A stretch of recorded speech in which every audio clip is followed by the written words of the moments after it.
German leader visits Israel as Russia-Ukraine war rages. Germany's chancellor is visiting Israel on a trip planned before fighting broke out between Russia and Ukraine. 3:18.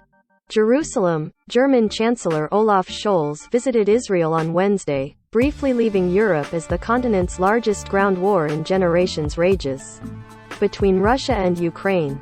Scholz arrived in Israel Tuesday evening and will return to Germany later Wednesday in a visit, his first to Israel since becoming German leader, that was planned before the fighting erupted. He toured Israel's Holocaust memorial Yad Vashem alongside Israeli Prime Minister Naftali Bennett, and the two met for talks later in the day. His visit comes as Russia's assault on Ukraine continued for a seventh day, and as Western countries have rallied together against the incursion. Every further day on which this war continues leads to destruction, not just of infrastructure but of human lives, of civilians, of soldiers on both sides, and that is something that we absolutely must prevent together, Scholz said at a press conference with Bennett.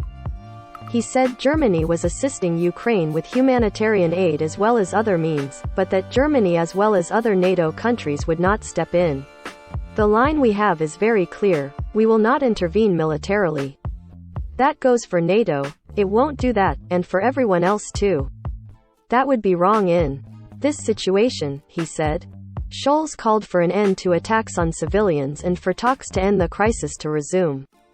The war has prompted historic changes to Germany's defense policies.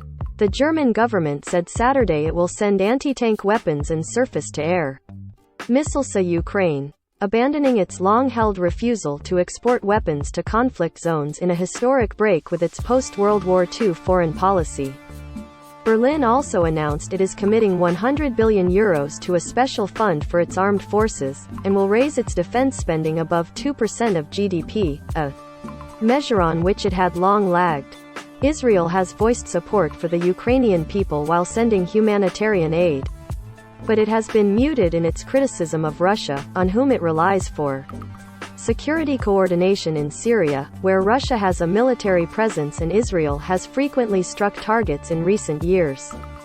Bennett defended Israel's response to the crisis, calling it measured and responsible. Our duty as leaders is to do everything to stop the bloodshed and to move the happenings from the battlefield to the negotiating table as fast as possible.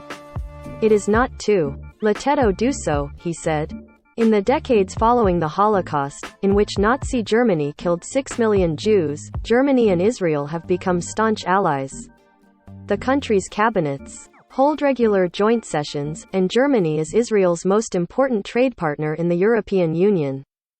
But Germany, like much of Europe, is at odds with Israel when it comes to the Palestinian issue. Germany has called for a Palestinian state alongside Israel and opposes Israel's settlement activities in the West Bank.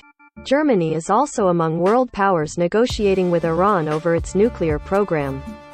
Bennett said Israel was watching with concern as Germany, Britain, France, Russia and China negotiate to revive the 2015 nuclear deal, which was left in tatters after the U.S. withdrew in 2018. He said Israel was concerned the deal would not adequately rein in Iran's nuclear program. Scholz said he understood Israel's worries, but said it was time to move forward on a deal. What we want is to have an agreement in Vienna now, because now is the time to decide. This cannot be delayed further and cannot continue to be put off. Now is the time finally to say yes to something that represents a good and sensible solution, Scholz said, looking directly at Bennett.